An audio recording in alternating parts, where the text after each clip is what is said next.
$81,000. That is how much a Toyota FJ Cruiser recently sold for on Bring a Trailer. Now, all used cars are probably worth more now than they ever have been. But one model in particular, the FJ Cruiser, has seen a huge jump in value recently.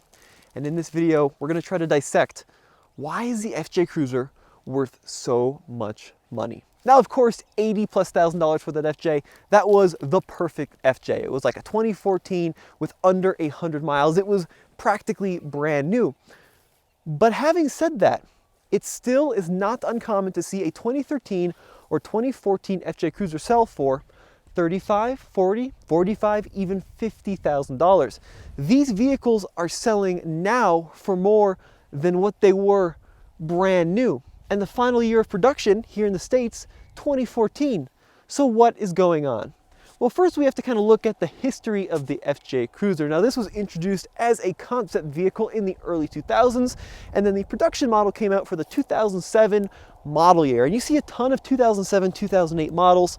Of course, that is a bad time to launch a new vehicle because that was the financial crisis where the markets just tanked and all cars suffered. But the FJ Cruiser, it continued on. 2007, 2008 was the beginning, but they sold them all the way up through the 2014 model year here in the US. Now, this is our 2014 FJ Cruiser. We bought this a little while back, quite a few months ago, and final year production, very clean, low owner, 60-some thousand miles, and we paid $33,000 for this FJ Cruiser. And nowadays, I think we could probably sell it for more, probably more like $35,000 to $38,000 if we find the right buyer. The secret about the FJ Cruiser is underneath it is related to the Toyota 4Runner. We see a lot of 4Runner bits throughout the drivetrain, for example. So this has the 4-liter V6 that you'd find in a 4Runner. It's got the 5-speed automatic that you'd find in a 4Runner, even in today's 4Runner. So that hasn't changed. But I think the major reason as to why the FJ Cruiser has become so popular is because this is one of the very few cars in Toyota's recent history where they went a little bit berserk with everything. You see, I love Toyota, but they are a company driven by reliability. They are focused on longevity and customer appreciation, and they are focused on customers that want good, reliable, well-made transportation. And oftentimes that bleeds into every aspect of the vehicle, which is great. It means they're going to last a long time, but it also means that if you look at Toyotas, especially from this era, they can be a little bit dull. There's just not a lot of excitement in a lot of their products from this era.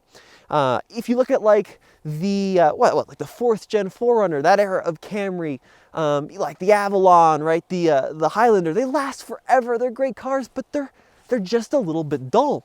And then they come out with this thing. 3 windshield wipers, weird doors, these bizarre lights that nobody knows what they do on the mirrors, body colored interior panels. I mean, it's crazy. This is like the anti-Toyota Toyota, but it still retains that longevity, that reliability, and that, in my opinion, is the reason why these are so cool. You know, you look at like the Ford Bronco of today, you look at the new Jeep Wrangler of today, you look at the new Defender, right? Lots of cool design, lots of cool engineering, but they're not Toyotas. And an FJ Cruiser has proven itself to last 250,000, 300,000 miles with very little difficulty. These are vehicles that are not only interesting to look at like a new Bronco, but will last the test of time. And that's what makes them so special. And that's why people love them. Now let's go over some of that weirdness and that craziness. First of all, you start with the design. It looks almost alien. This is like practically concept car that made it into production. Now, this is very reminiscent of the original FJ40, right, from like the 70s. The round headlights, this grille design, the Toyota script across the middle. Different versions of different FJs will have different color trim here. I think the latest ones you could get with like a white grille surround, which is cool. But you got these funky turn signals that are bright orange along the side. You've got a very chopped down front bumper with these little overriders that just go sticking out the side of the bumper like little ears. Then you come to the mirrors. Very silver, very concept-like in the proportion with these little lights built into the side of them. And that's before we get to the wildest part, the windshield, which is practically vertical, yet it curves along the edge, and then 3 windshield wipers. This was expensive for Toyota to do. whenever you have a vehicle like this that doesn't share a lot of bits and bobs with other cars from the Toyota toolbox, things get really expensive to build, and the FJ Cruiser was no exception. So while it's based on the underpinnings of a 4Runner, it is quite a bit shorter than a 4Runner. So they did reduce the wheelbase, which gave it a better breakover angle, and then they gave it one of the probably the most controversial parts of the vehicle, the clamshell doors. And this kind of limited the appeal to a lot of people, and in my opinion, kind of kept the sales numbers low. Because a 4Runner has 4 doors, it's great for families. The FJ Cruiser has 4 doors, but they're clamshells. They have to be opened in order. And if you've got kids, right, if you've got dogs that you are taking in and out of here frequently, the fact that you have to open them in order is it's not convenient. It's not ideal, right? You're on the school run. Little Jimmy's got to hop out where you got to open up your door, and then he's got to get out of the door, and then he's got to close. I mean, it's just a little bit of a faff, and that really did matter to people. So this is one of the downfalls of the FJ, but one of the reasons that it's so valuable today, because this really kept the sales low, in my opinion. Monster blind spot, by the way. Incredibly big blind spot on the FJ Cruiser. They could be had with either contrasting colored roofs or body colored roofs. This one, of course, has the white contrasting roof. Roof rack up top, which is pretty cool. And then in the rear, right, lots of cues from kind of the Jeep world with the big full-size spare tire back here. The 4Runner, a little bit more tame, right? You know, spare tire underneath where it belongs in this era. And then the swing gate, another thing which I think kind of limited its appeal to some people. The trunk is big, but getting into the trunk is a pain, especially if you have to street park. You got to open the gates, or if you just have a small set of groceries, the glass does open as well. Now let's check out the interior, because if you thought the exterior was weird, the interior is just as weird. Now I think another thing kind of driving the Toyota FJ Cruiser values are the cool mix of modern day usability with kind of retro styling cues. So you can buy a vehicle like this that has the weird body color dash, that has some funky design, but you're not compromising for modern day creature comforts. Like this has Bluetooth audio, this has a backup camera, this has modern day air conditioning. You're not going to like an FJ60 where you have to give up some of those safety and convenience features. But look at the weirdness, like the body color door panels, which match the exterior color. Same thing with the center stack. It almost looks aftermarket, this radio design. I think that's super cool. And something you don't see much. And it does say FJ Cruiser, if I can get the key out of my pocket when you open it up. Yeah, that's cool, right? And then like look at the bizarre dials on the dash. It's got the compass and the little computer and the inclinometer. Like this is something that Toyota just doesn't do. This is the un-Toyota Toyota. But you still don't sacrifice with capability. So you think the 4Runner is capable? Well, this has just, even, this one's going on 6-7 years old. This has the same level of capability. It's got a track. It's got the rear locking diff. I think you could have gotten them with the crawl control. Let me know in the comment section below. But it's got proper 4-wheel drive, 5-speed automatic, or the 6-speed manual, which made these really special. When 4Runner went away from the manual, the FJ Cruiser soldiered on with it. So lots of cool stuff, right? Like the captain's chairs are comfy. These had rubberized floors that you could clean out. Really the issue with the FJ, and the biggest flaw that Toyota made, is they killed it too early. They killed this vehicle before the off-road SUV craze really took off. Same thing with the Xterra. If they had held on to even this exact same design for another 2 years,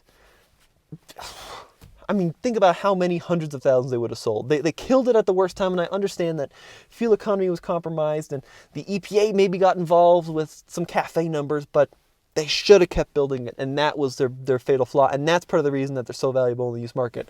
Now I'm going to take this down in Andre's pit, which is this cool little off-road section, and we'll see some of that off-road magic in action. So, proper low-range transfer case with the lever, which I like. Definitely like that.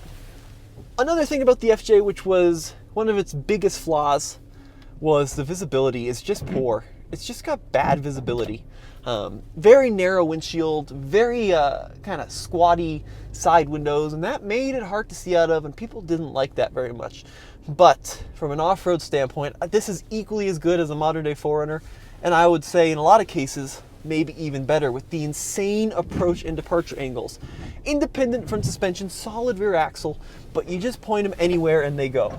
I think another area where Toyota probably sacrificed some sales, this was never a convertible, you know, and I think that when you were appealing to the Jeep buyer, right, there's a lot of Jeep buyers out there that wanted to be able to take the top off, and that was the appeal of the Wrangler. You could never really get that done in an FJ.